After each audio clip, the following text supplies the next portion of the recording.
பகுத்தறிவு பிறந்ததெல்லாம் கேள்விகள் கேட்டதாலே. வணக்கம் அன்பர்களே. தகவல் சாளரம் வழங்கும் அறிவியல் உண்மைகள் சயின்டிபிக் ஃபேக்ட்ஸ் காணொளி தொடருக்கு தங்களை அன்புடன் அழைக்கின்றேன். ஆறு மனமே ஆறு, அந்த ஆண்டவன் கட்டளை ஆறு. ஆறு மனமே ஆறு, அந்த ஆண்டவன் கட்டளை ஆறு. மூளையின் உணர்வு மேலாண்மை. நாம் அனைவரும் வாழ்வில் பலவிதமான உணர்வுகளை அனுபவிக்கின்றோம்.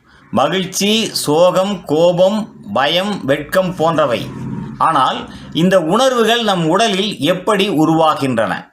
இதற்கான மைய கட்டுப்பாட்டு தளம்தான் நம் மூளை.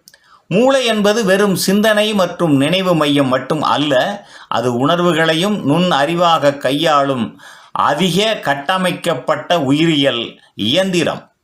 முதலில் உணர்வுகளை ஏற்படுத்தும் முக்கியமான பகுதி லிம்பிக் சிஸ்டம் இந்த அமைப்பில் முக்கிய பங்கு வகிக்கின்றன. அமிக்தலா, ஹைபோதலமஸ், ஹிப்போகாம்பஸ் போன்ற பகுதிகள் இதில் அடங்கும். அமிக்தாலா உணர்வுகளை டிடெக்ட் செய்யும் மீட்டர் போல செயல்படுகின்றது.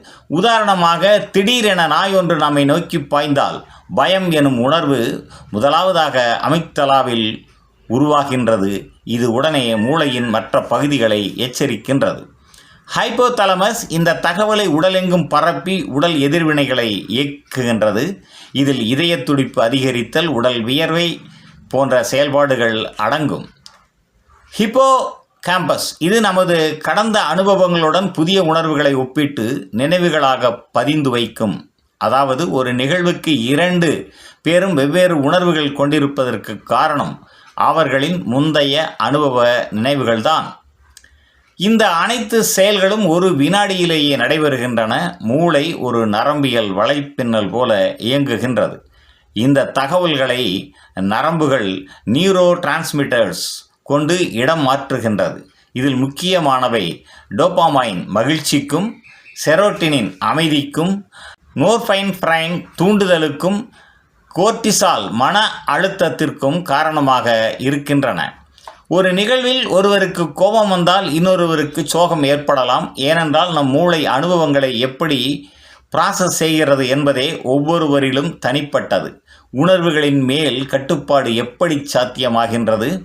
மூளையின் முன்னிலை பகுதியில் உள்ள ப்ரீஃப்ரோண்டல் கார்டெக்ஸ் இந்த உணர்வுகளுக்கு முடிவெடுப்பதற்கு உதவி செய்கின்றது.